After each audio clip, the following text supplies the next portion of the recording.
ತನ್ನಿಂದ ಮಾನ್ಯತೆ ಪಡೆಯದೆ ವಿದೇಶಿ ವಿಶ್ವವಿದ್ಯಾನಿಲಯಗಳ ಸಹಯೋಗದಲ್ಲಿ ಪದವಿಗಳನ್ನು ನೀಡುತ್ತಿರುವ ಎಡ್ಗೇಟ್ ಕಂಪನಿಗಳು ಹಾಗೂ ಕಾಲೇಜುಗಳಿಗೆ ಯುಜಿಸಿ ಎಚ್ಚರಿಕೆ ನೀಡಿದೆ.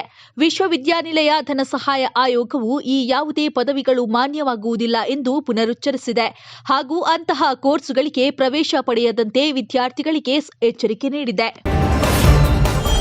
ಸಂಸತ್ ಕಲಾಪದ ವೇಳೆ ಆತಂಕ ಸೃಷ್ಟಿಸಿದ್ದ ಪ್ರಕರಣ ಸಂಬಂಧ ಕೇಂದ್ರ ಗುಪ್ತಚರ ಇಲಾಖೆ ಅಧಿಕಾರಿಗಳು ಆರೋಪಿ ಮನೋರಂಜನ್ ಪೋಷಕರು ಮನೆಯಿಂದ ಹೊರಹೋಗದ ಹಾಗೆ ಕಟ್ಟುನಿಟ್ಟಿನ ಸೂಚನೆ ನೀಡಿದ್ದಾರೆ.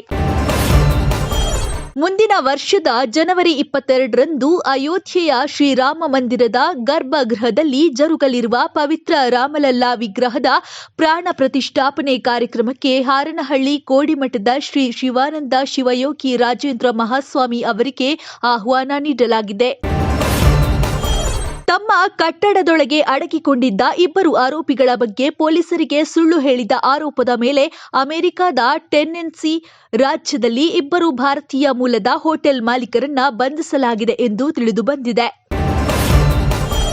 ನಿರ್ಭಯಾ ಪ್ರಕರಣಕ್ಕೆ 10 ವರ್ಷ ತುಂಬುತ್ತಿರುವ ಸಂದರ್ಭದಲ್ಲಿ ಉತ್ತರ ಪ್ರದೇಶದಿಂದ ಜೈಪುರಕ್ಕೆ ಬರ್ತಾ ಇದ್ದಂತಹ ಬಸ್ನಲ್ಲಿ 20 ವರ್ಷದ ದಲಿತ ಮಹಿಳೆಯ ಮೇಲೆ ಇಬ್ಬರು ಚಾಲಕರು ಸಾಮೂಹಿಕವಾಗಿ ಅತ್ಯಾಚಾರ ಎಸಗಿದ್ದಾರೆ.